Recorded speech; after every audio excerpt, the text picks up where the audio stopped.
This is My Taste is Better Than Yours, the manga podcast where Guardian Enzo and I, Samu, discuss some of our favourite series and figure out, is my taste better than yours?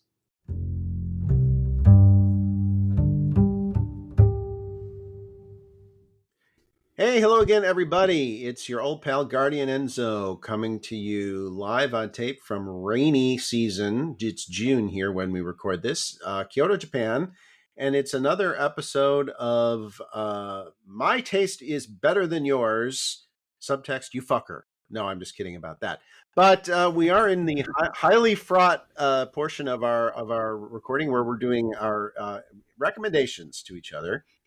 And this week, this episode is my turn. The next episode, it'll be Samu's turn.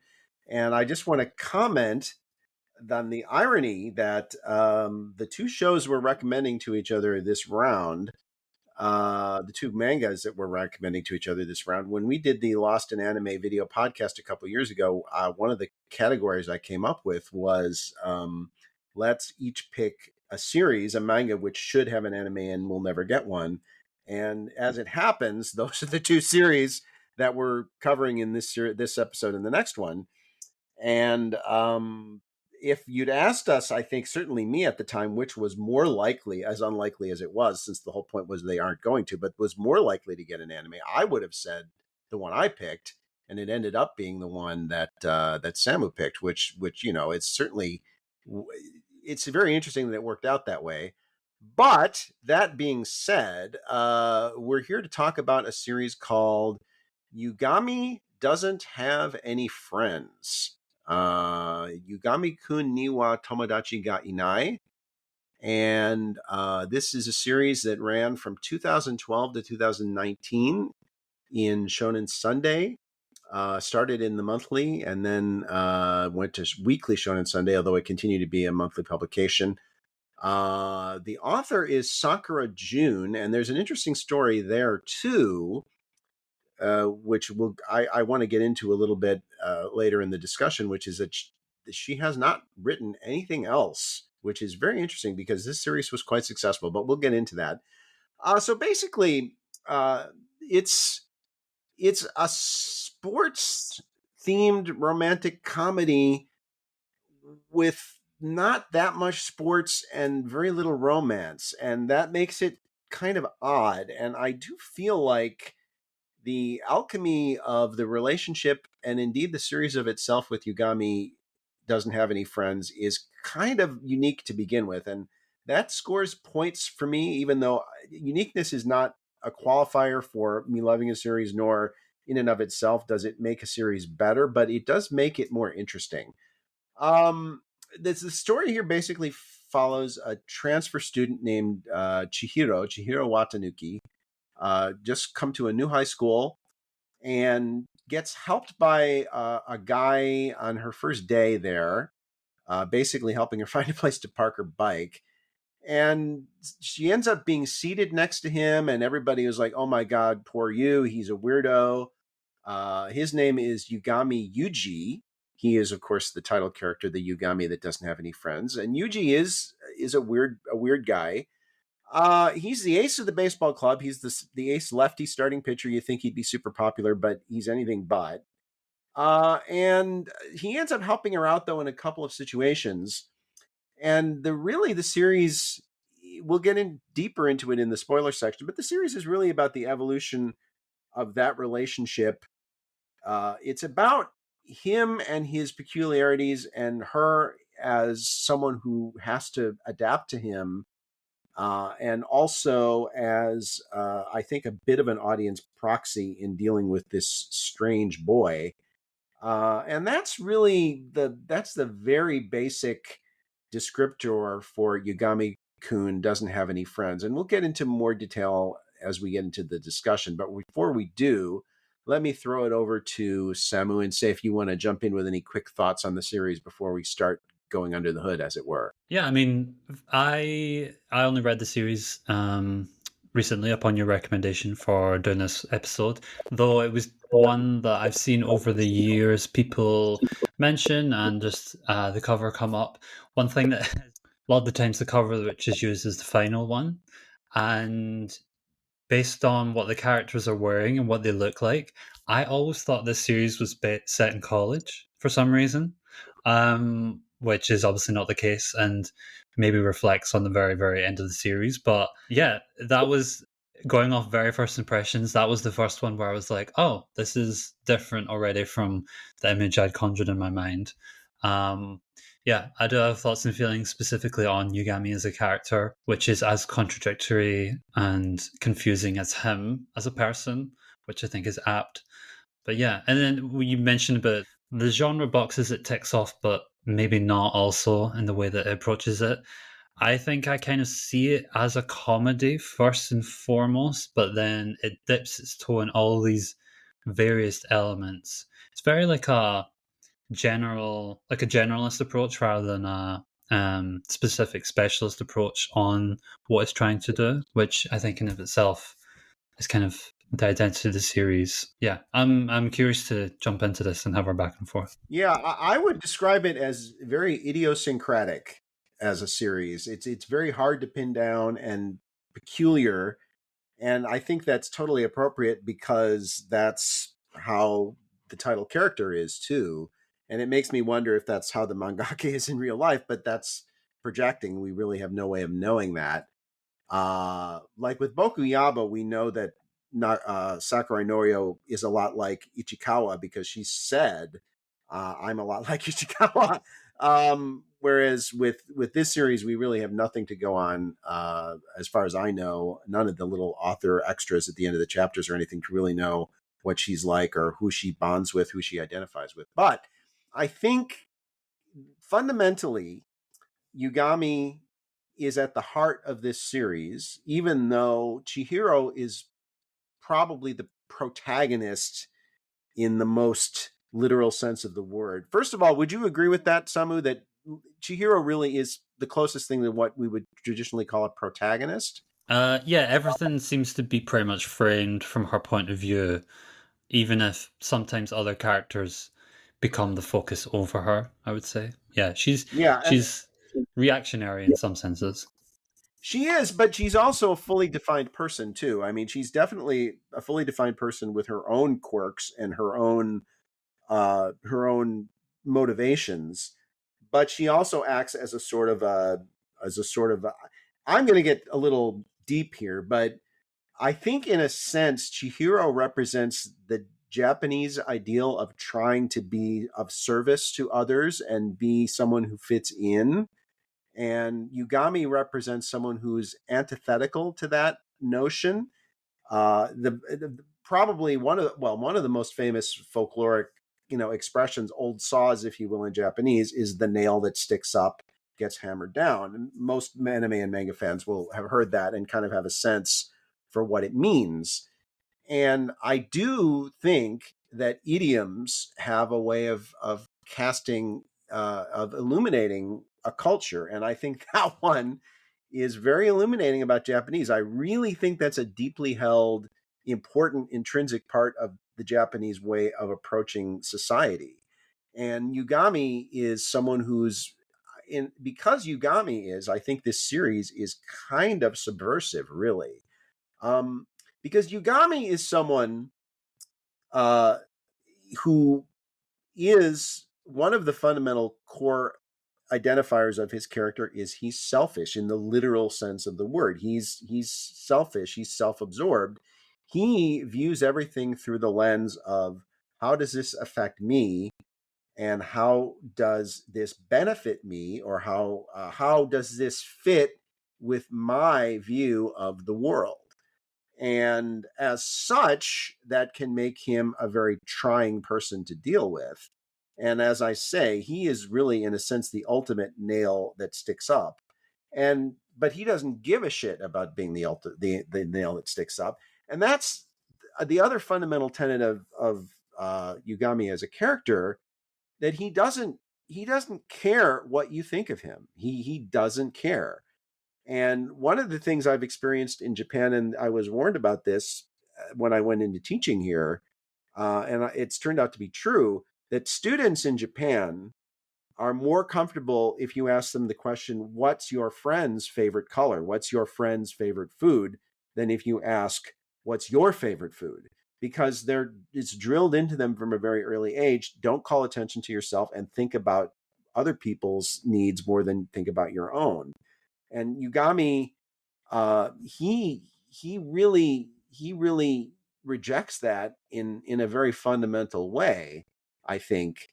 In fact, one of the things he says, we'll get into it later, is learn to cherish yourself first, because otherwise you can't learn to cherish others. So I think he is a challenge to the fundamental nature of Japanese culture. So I want to talk about Yugami first, because he may not be the protagonist, but he's the co-protagonist, and he's certainly the MacGuffin. And I think I probably not going out on a limb in saying that you don't find him likable. And I don't think he's supposed to be likable, so I think that's kind of fine. In a sense, did you guys get The Big Bang Theory in the UK? Do you know that series, Samu? Yeah, yeah, we got that. Yeah. You know Sheldon Cooper? When I say the name Sheldon Cooper, does that name conjure anything up for you? Do you know who that is? Yeah, I'm familiar with Sheldon. Yes. Okay. I think one could easily make the argument, and many have, that Sheldon is probably someone who's on the spectrum, but he's someone who's has a very particular approach to life, and he is, as is Yugami, someone who's, I think, quite self-centered, quite self-absorbed. Um, and I think there one could maybe, if you were going to compare Yugami to any character, the one that kind of springs to mind for me, although I think he's quite different in many important ways, but I think he has a little bit of Sheldon Cooper to him. Would you agree with that? Yeah, I think uh, looking at just on a character basis, yeah. I feel like, though, I will say, I think with Yugami, how he's used in the series is quite different from him. But maybe if we're just looking on a character comparison, yeah, Yeah.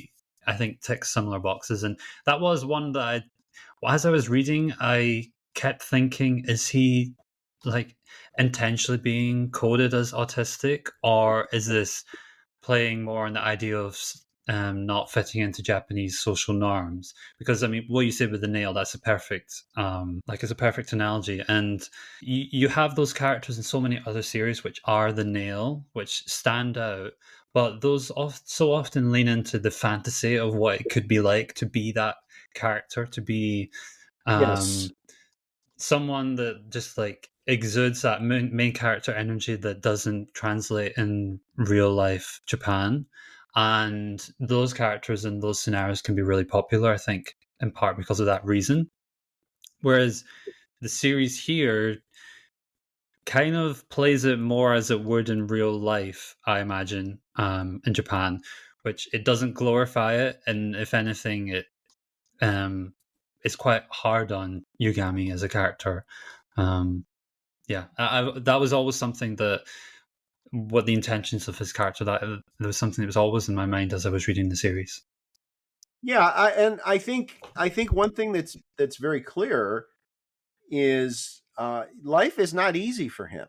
I mean, because I don't think he's necessarily written to be depicted in that way, as we're even supposed to think about that. I think his presence more is a reflection of being someone who doesn't conform, and how unusual and how difficult. And I think it's not easy to be someone like him in any culture. I just think it's more difficult to be someone like him in Japanese culture than in most, because conformity in Japanese, perhaps the greatest compliment you can say to someone is "sasuga." Oh well, you did exactly as expected. Well, it's, if you're someone that doesn't value that, then I think life can be very difficult for you, and I think life can be very difficult for him. And he is the individualist. He is the nail that sticks up, and he's not a fantasy depiction of it. He's not the carefree, rugged rebel who lives life. He does live life to the beat of his own drum, but it causes him nothing but frustration. And that's the part of it that it's both comedic and kind of tragic in a way. And the other funny thing about it is, he is the ace of the pitching staff on the baseball team. Eventually, well, we'll get into that, but so he's really someone that could be in quite a glamorous situation. He's good looking, he's tall, he's athletic, but he just doesn't fit. And I think the evolution really of the series is with Chihiro is first of all being kind of off put by how weird he is, just like kind of like what's going on with this guy, and then kind of being curious about it and trying to figure him out, and then becoming an admirer of him because he really is someone who, love him or hate him, has a firm set of ideals of how he should live his life, and he lives religiously in accordance with his ideals, and so I think that is something admirable, and I think that comes across to her eventually, although it takes her time to get there. One of the things I did want to talk about, Samu, with this series is the fact that in many ways I think it is quite a cinematic series. I think it checks a lot of boxes for anime that are successful. The manga actually sold quite well, and it ran for almost 8 years. And it is on the topic that I mentioned at the very beginning of manga that will never get an anime, or manga that never did get an anime.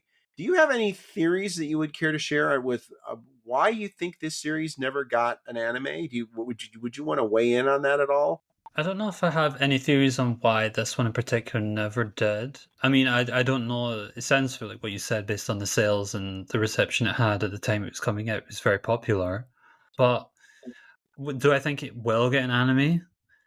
Also, no, I don't think so. That's kind of just. I don't know. I don't also know what the logic in my thinking is for that, other than the obvious being, it's 5+ years since it ended.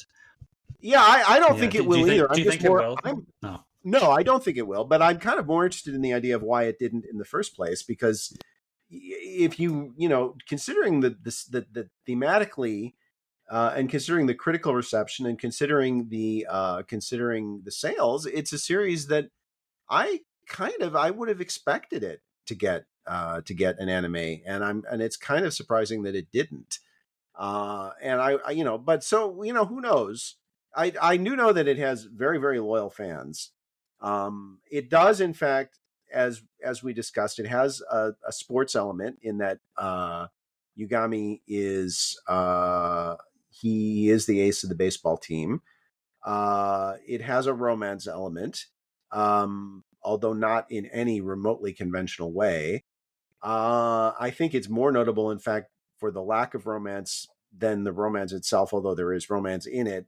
And also, it has another interesting little subtext in that the main character Yugami, well, the co-protagonist Yugami is a big Rakugo fan.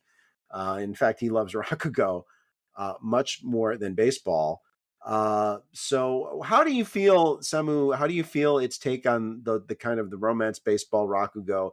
How do you feel it does with those subtext, and also do you read anything into the fact that someone like Yugami is a big Rakugo fan? Do you read anything into that?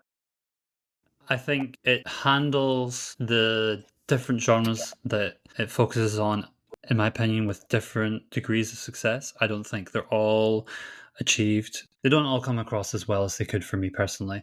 For me, my least favorite element of the series is the baseball stuff. It's hard to pinpoint exactly why it doesn't work for me. I think maybe it's because what I found most enjoyable about the series was when it leans into the comedy, but it uses these other aspects of the series in service of that. I often just found the baseball narrative, like the storylines that we got throughout the series for that, it kind of just took away from what I really enjoyed about the series. And if I'm completely honest, I never bought into a lot of the supporting characters either. So when it shifted back more towards Chihiro or Yugami in particular, and the back and forth that they had, that's when I was most enjoying it, which the baseball stuff didn't have as much. The Rakugo stuff, I actually really enjoyed. I mean, even though I have very little experience with Rakugo in real life, I just tend to find series that focus on that to be quite enjoyable. And it is interesting that what maybe seems like a niche form of entertainment for someone of his age to be like so prominent to him. Yeah, maybe that's worth pointing out. But I think the Rakugo stuff actually allows to get more serious with Yugami's perspective. And even though, like I say, I love the comedy elements more, that is parts where we get to see a different approach. And I liked all of that and what it did for Yugami's character. He's not an expressive person, generally speaking. But when it comes to Rakugo, he sort of transforms. He becomes someone he isn't in any other element of his life. And so I think that's very Mm. interesting. Rakugo is kind of, I think the comedy in Rakugo is a little bit more esoteric and a little bit more offbeat as a rule. And I think that's one of the reasons why it applies to him. That he gets it on some fundamental level. I do like the supporting cast. I think probably more than you. I especially like Haruki, who is his catcher on the baseball team, who's 1 year behind him at school, and sort of is the one who's winds up carrying a lot of doing the heavy lifting to keep his weirdness from totally causing everything to implode around him. It's like Haruki has like a full-time job, not just to keep him, I do like from that Yugami makes him buy his lunch. That's a nice yeah, part. yeah. It's there's that, and it's just like not only does he have to keep him from like completely blowing up while he's pitching, but also just to destroy the whole chemistry of the baseball team with his idiosyncrasies. It kind of all falls on him, and he's just kind of a pretty normal kid. And you can see him thinking a lot of the time, it's like, why do I have to deal with this nut job? But there's another character named Rio who's one of Chihiro's friends who really when they get into some issues with like fitting in and it very authentic, I think, teenage girl stuff, and in terms of you know social acceptance and friendship circles that really appeal to me. I also like Yugami's younger sister, Yuko. I think Yuji's younger sister, Yuko, is a very interesting side character as well. But let's get into the spoiler chunk here. So if you haven't read the series, obviously this would be the time to pay your bill and check out. But we are going to talk a little bit about what happens later on in the series at this point. Um, so let's talk about the fact that this is a rom com, which is how you often see it classified, where there really isn't a lot of rom. Um, how do you feel about First of all, how do you feel about the relationship between Chihiro and Yuji? Is there a romance element to it? And or if there isn't, how do you feel about do you feel it was teased and not delivered, or do you think it was being upfront about that level in their relationship from the beginning? I got the sense that maybe in the first third of the series there was a potential for it happening, and even if it wasn't super focused on as a main point, there was points that it was we got hints of a possibility, but as the series went on, we it didn't feel right really for their dynamic, and it definitely didn't feel like a betrayal of expectations. I think maybe going in, I thought that is a possibility of how it would turn out, but seeing the character dynamic and relationship for what it was, it's hard to really imagine it coming out a different way. So no, I like that it subverted my expectations in that sense. And I will say, you mentioned Rio. She's probably my favorite of the side characters, just in the fact that she seems to be the only one who appreciates or idolizes Yugami for the way that he is, and also seeing how he handles romance is interesting. I don't know how much of that you could put down to him being like a teenage boy as well. Sometimes I was thinking like, huh, I'm trying to imagine him actually being with someone else, and if he's capable of that, if he wants something like that. That was definitely like a thought exercise I went round in my head a few times with him. Yeah, it is, and because it's like she's speaking when she's talking about romance, to him, it's like she's speaking a foreign language because it just this isn't something that enters into his frame of consciousness. Um, so one of the things that occurred to me just in the last couple of days as I've kind of went back, and I didn't have time to reread the entire series, but I did refresh myself with it a little bit. We talked one of the series we talked about a little bit was Blue Flag. We did a show on Blue Flag, which is a series that I really liked and you absolutely love. It's one of your absolute favorite series. And it kind of struck me that for what Ao Flag is for you, I think to an extent, uh, Yugami-kun doesn't have any friends is for me. I think it's kind of an emblematic series for people who are more comfortable themselves than with other people. I don't want to just chalk it up and throw the introvert tag on it, although that's part of it. Uh, but I think for people who are comfortable in their own company, who don't need to be around other people, as that's someone who I am.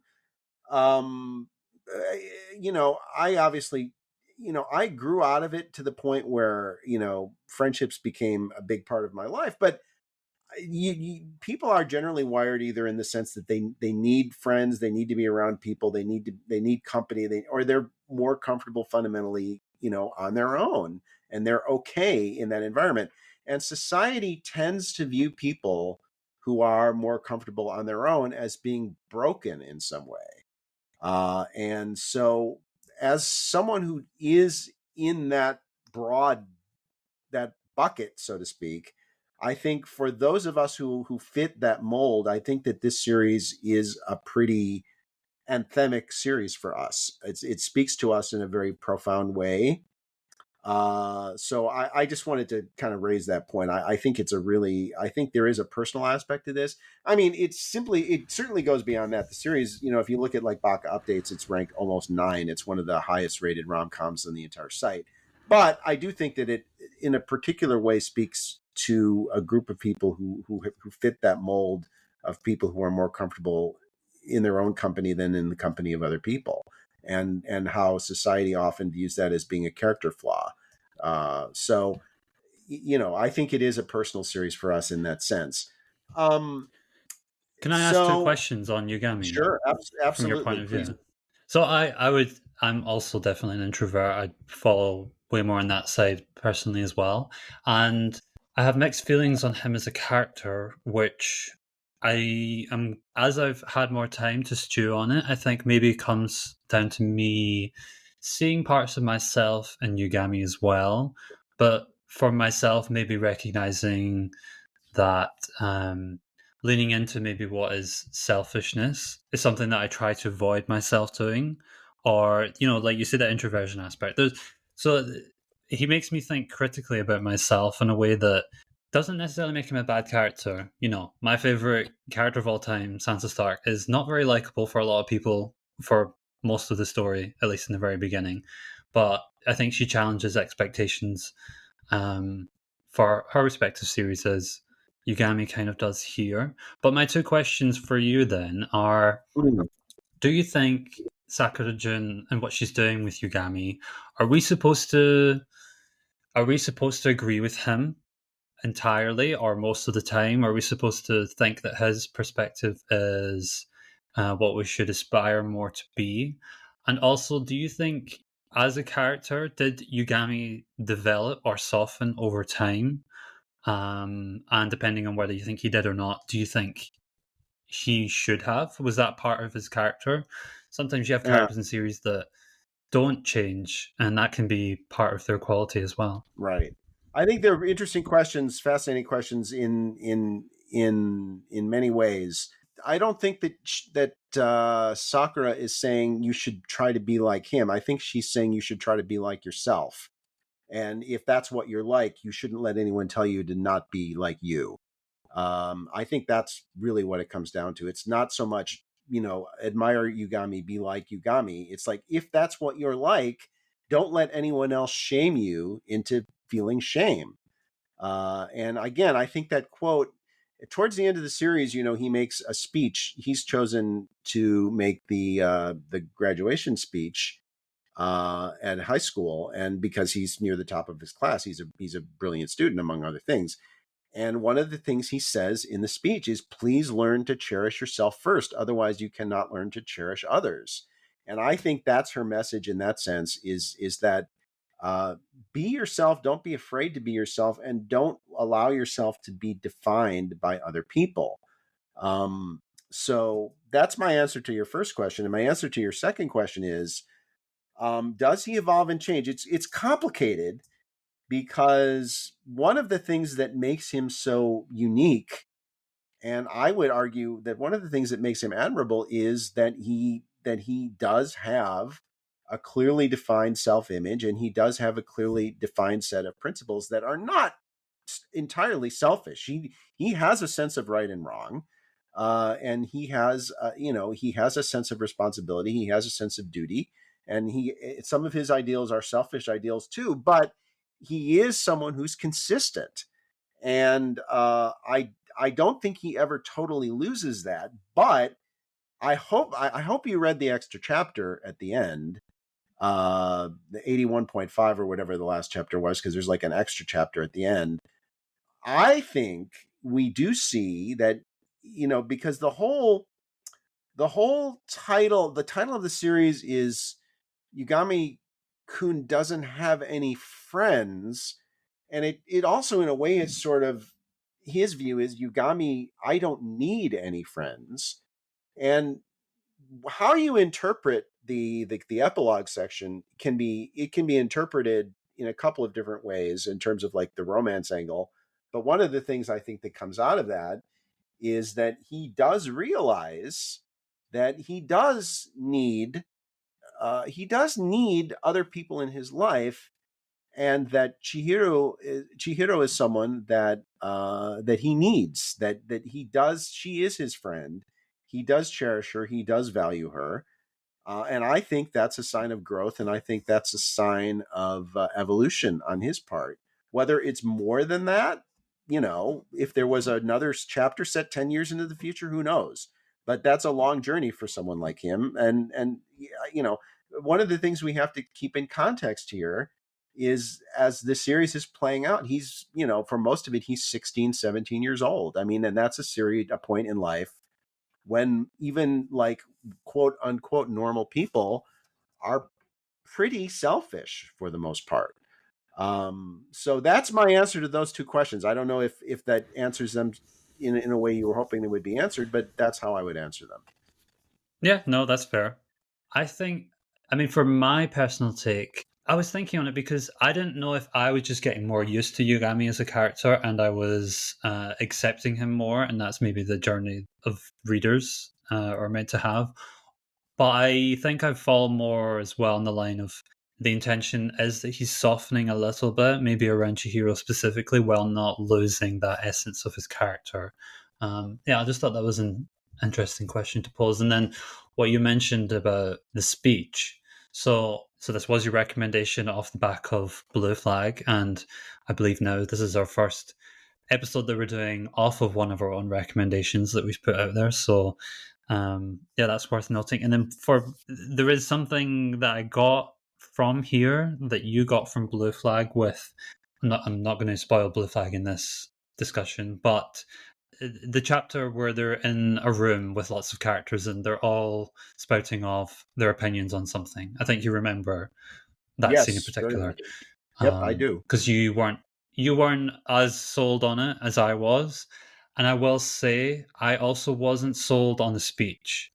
Um, it was I don't know if I believe necessarily a lot of the things coming out of Yugami's mouth were Yugami as a character, or that was the author putting out the message of the series, which I agree is the message of people being true to themselves. It just so happens that Yugami is the one that we're framing so much of this around. Yeah, I don't want to say it felt inauthentic or anything, but it didn't. It kind of threw me for a loop in a way that leaned more into unbelievability and maybe more of not pushing an agenda. That's I don't like when people really use that as a negative because it has so many other connotations with it. But with the message of the series, I think that was what that was putting across. Yeah. Okay, I mean that's fair. I Though don't. I, though I imagine so many people love that speech moment, and I imagine that's probably a favorite with a lot. But I felt a little differently on it. Yeah, I mean that's fun. I felt it was very authentic to him. I thought it was very true to him, and I do feel like it reflected to a certain extent that he had grown. I think here's one of the challenges in life that we begin to understand as we're teenagers. But it never goes away.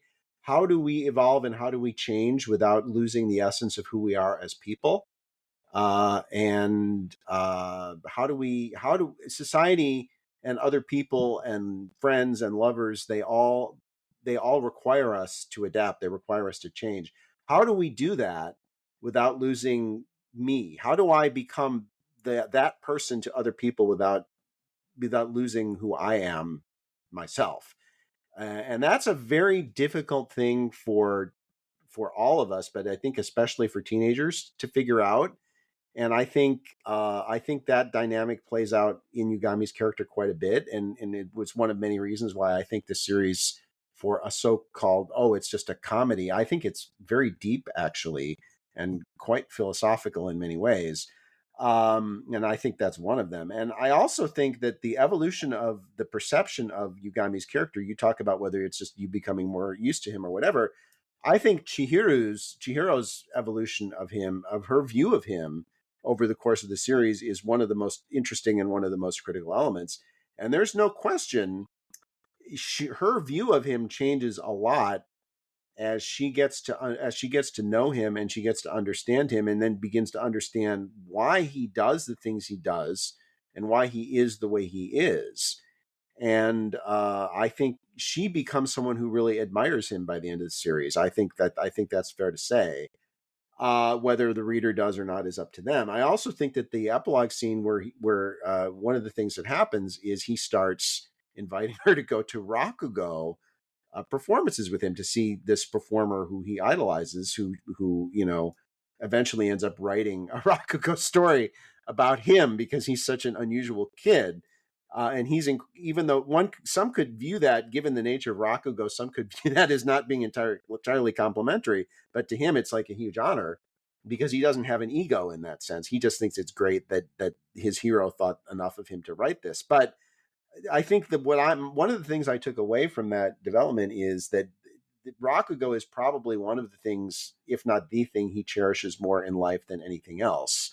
He loves Rakugo in a way, he doesn't love baseball, for example. In fact, he eventually gives up baseball to focus on other things, and among them is Rakugo. But I think what ultimate compliment, in a sense, that he pays to Chihiro is he says, "I want to share this specific part of my life with you."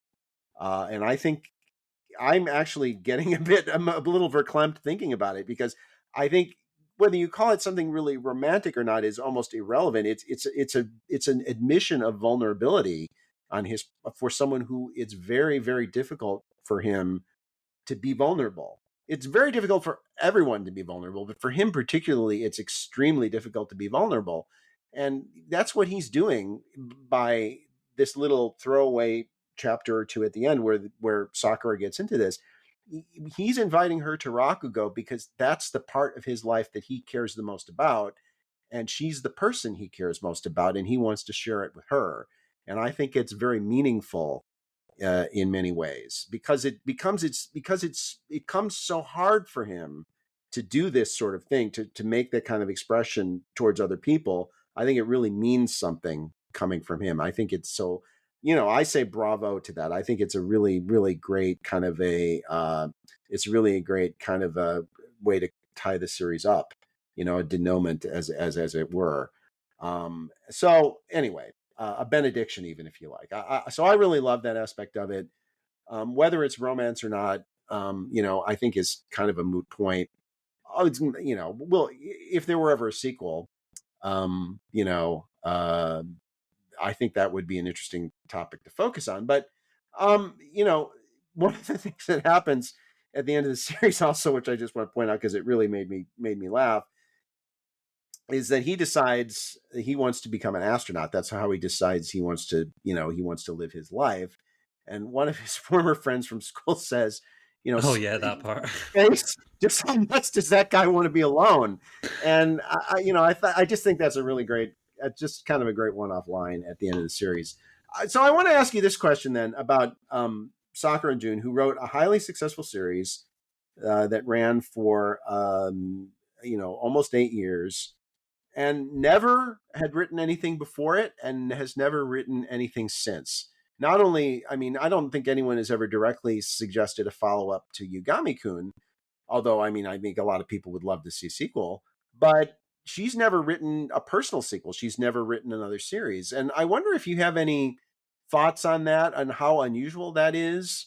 And as to maybe not even reasons behind it. I mean, who knows? But if you have any thoughts on that, and about the only other example I can think of is with Hikaru no Go, because it's extremely rare for a really successful mangaka for a mangaka, first of all, to have a really successful first series to begin with, but then to have a really successful first series and never have a follow up.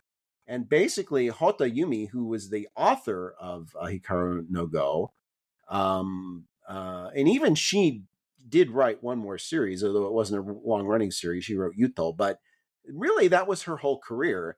And with Sakura, so far, it's been more than 5 years now since it ended. There's been no follow up to this series. So, what do you think about that? This being her first and only series. I feel like the reason maybe for her only having this one series, maybe just comes down to this was the story she had to tell. This was, um, you know, there are maybe more examples of novelists who created something great or acclaimed, and maybe if you look at their entire body of work, it's quite short because that's the only focused on, and they only put work into what they wanted to put out to the world. Whereas more people who embrace it as a career and continue on from there as a storyteller. So I think maybe the story of Yugami and everything else that she tackles in the series is just because that was something that felt personal to her and the message she wanted to put across. And I believe one of the final volumes, her like author's comment was something along the lines of, I I hope that you remember these characters from time to time, that they pop into your head, and I think they will. I'm not going to forget Yugami as a character anytime soon. So yeah, I think maybe that was the reason why she's only put out one. And honestly, maybe I wouldn't be surprised if she doesn't continue again. Maybe there are a couple other mangaka I can think of if I looked into it more that stopped because they didn't have a hit. But like you say, it's quite rare to have a hit and then not capitalize off of that. If for no other reason, then it's not like a mangaka is going to get rich off of one successful series, especially one that doesn't get an anime. So yeah, I think the Occam's razor answer to that question is this was the story she felt like she needed to tell, and she hasn't had another one. So, but who knows? Okay, so that's pretty much our talk on Yugami-kun doesn't have any friends. My feeling is if you like character driven stories, I just feel like this is one of the most grounded and real, and even if it's absurd in a real way, and I think at times really extremely deep uh, high school series. I highly recommend it. And speaking of recommendations, let's get into the recommendations section. Maybe not so easy with Yugami-kun because, as I say, I think the alchemy of this thematically is pretty rare, pretty unusual. But I'm going to let you go first, Samu. What is your recommendation for fans of Yugami-kun? So I picked another comedy series, which I think has a couple of elements that it shares with Yugami-kun. That is Sket Dance by Kenta Shinohara, which is one of his three now hits, I would say. You know, he has Witch Watch currently running in Weekly Shonen Jump. This also was in Weekly Shonen Jump. And I'm forgetting the name of it off the top of my head, but the sci-fi series that he did for Jump Plus as well, which I believe you Plus quite enjoyed. Plot. And yes, yes. So yeah, this was his first series off the back of being the assistant for Gintama, and definitely has echoes of that style of comedy, but it has a mixed gender cast of characters. And the main female character Hime is involved with all these boys in various ways, but similar to Yugami, it doesn't feel the need to force romance, and it comes across in just a very authentic way, I feel. And yeah, I know you enjoy the series Yugami a lot for how deep it gets. I think if I was to describe what I like more about the series, it is more when it plays off of that dynamic of Chihiro and Yugami. So I feel like Sket Dance it is another case of a series where the dynamic of the main characters is so much of the charm for me. Okay. Yeah, I actually do like Astra Lost in Space more of his series. That would be the one I would fall back on as one I really liked. And now that I think about it, tonally speaking, Astra has it's quite different than Yugami in most respects, but it has a certain tonal similarity in the way the characters talk to each other and interact with each other. A kind of an easy, kind of a slightly goofy uh, tone to it, and that just very endearing. So yeah, I totally get that the sort of the feel similarity with Shinohara. My pick, and I feel like I could pick Bokuyaba here very easily because it's another series that I think is very kind of anthemic for introverts. But I feel like at this point, if I say Bokuyaba, it's just people are just like, oh, Bokuyaba, Enzo, yada yada yada. So I can't pick Bokuyaba for everything. So I'm going to pick actually Tonari no Kaibutsu-kun by Robico. And with the disclaimer that I do think it's hard to pick a recommendation with Yugami-kun because it is such a unique alchemy to it. But I think with Tonari no Kaibutsu-kun, uh, one of the things that it has a character, the male lead character, who is can be very hard to love. He's a very for different reasons than Yugami, but he's an off-putting person. But he's also someone of substantial depth and someone of quite strongly held principles. And he's been pushed in kind of a different direction in life than Yugami has. But part of the charm of the series is the female protagonist, who's really more of the true protagonist of the series, trying to deal with the strangeness of the male lead and his peculiarities, and her view of him coming to evolve over the course of the series. Some differences as well, obviously, and it's more overtly romantic comedy than Yugami-kun is, I think. But I do think that and it's also very, very good for that matter. So it's easy to recommend for that reason. So my pick is Tonari no Kaibutsu-kun, which had an anime as well, which adapted maybe the first couple of major arcs of the manga, which is well worth finishing, including its short-lived sequel, if you're into that. Did you read or see Tonari no Kaibutsu-kun, Samu? No, it wasn't one. I don't have any experience with it, though. I do know that when the anime came out, it had a lot of fans, but also people who were, I think, skeptical of how the relationship was depicted. Maybe in like the first episode or so. Is that right? Am I remembering correct? Yes, because the male lead, people were get jumped to a lot of incorrect conclusions about where the relationship was going because of how the male lead acted in the first episode, and they thought it was going to follow a very kind of a tropey pattern Hmm. for how certain types of romances go, and it didn't. But again, that was several years ago when it happened, but we were already, I think, transitioning to a period, and I think it's always been true to an extent that anime fans are very impatient, that they want characters to hatch from the egg in the first episode fully formed. And in a good series, that's not how it works. Things evolve and things change, and that's certainly the case with Tonari no Kaibutsu-kun. Okay, now it's rating time, and boy, I'm going to give this one a high rating. It's always difficult with me when I get into the the series where I'm in the '90s series that I really love, because you know you always feel like you want to leave room on the upside. But I think that Yugami-kun is such a unique series. It's such a charming series. It really has intelligence. It has depth, and it does speak to me on a very personal level.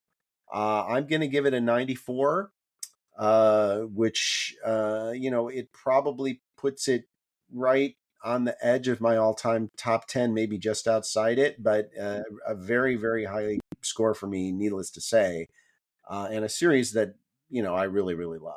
So I'm going to go 94 for Yugami-kun Doesn't Have Any Friends.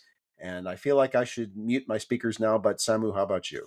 I'm going to be a little less generous, though I still like the series quite a bit. Yeah, my score is a 77, which, if I'm addressing my handy dandy ranking of every series I've ever read, puts it, let me see, 183rd. So there you go. That's, I think the reason why I did detract a few points, because there was partway through the series, I thought it would be in the 80s. I had a little bit of a rocky start with my feelings on Yugami. I then also wasn't so much in love with any of the baseball stuff, but as the series grew and the relationship between Chihiro and Yugami was more focused on, I really, really was starting to enjoy it. It didn't resonate with me in on a deep level, I would say, and I think, like I mentioned on the speech, it didn't ruin the series by any stretch of that imagination, but it was also a point where I was like, okay, I don't think this is hitting me in the way it's supposed to, and I think my score reflects that in the end. But yeah, it Okay. is interesting to see when we get to these series that we love from each other, which we give the series we love in the '90s, and then yeah, some other degree of difference that we have in our opinion. Hence the Yep, title there of the you go. I podcast. mean, and that's why the name of the series is My Taste is Better Than Yours. And here's the ironic thing, my dear listeners, my dear viewers, your taste is better than ours because your taste it suits you better than anyone else's does. And I think that's the whole point. Your taste is the best possible taste for you. But know this, the That's a more very manga you appropriate read, Jun Sakura way to end this yeah, podcast. it is, know this though, that the more manga you read, the more your taste will evolve. So I leave you with that thought, and I thank you very much for tuning in. Samu, thank you very much for your participation. Yeah, and we'll be back with another episode of My Taste Is Better Than Yours in a couple weeks' time. Until then, thank you for listening, thank you for watching, and as always, stay frosty.